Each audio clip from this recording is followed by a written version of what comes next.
నమస్కారం. ఈటీవీ 360కి స్వాగతం. ముందుగా ప్రధానాంశాలు.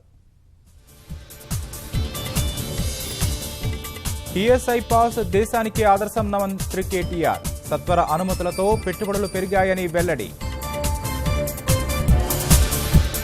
100 కోట్ల మూల నిధితో ఖాయిలా పడ్డ పరిశ్రమలకు చేయూత. పునరుద్ధరణకు రాయితీలు ఇస్తామని సర్కారు ప్రకటన.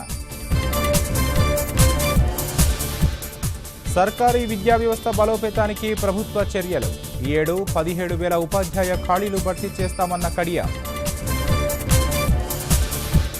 రాష్ట్రాల పరిధిలోనే రైతు రుణమాఫీ అంశం కేంద్రం కలగజేసుకోదని రాజ్యసభలో జైట్లీ స్పష్టీకరణ.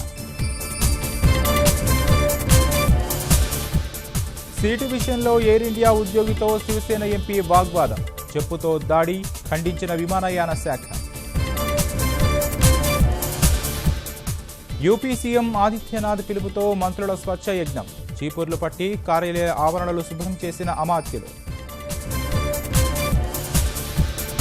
శశికళ వర్గానికి టోపీ, సెల్వం వర్గానికి విద్యుత్ స్తంభం. ఆర్కే నగర్ ఉప ఎన్నికలో బహుముఖ పోరు.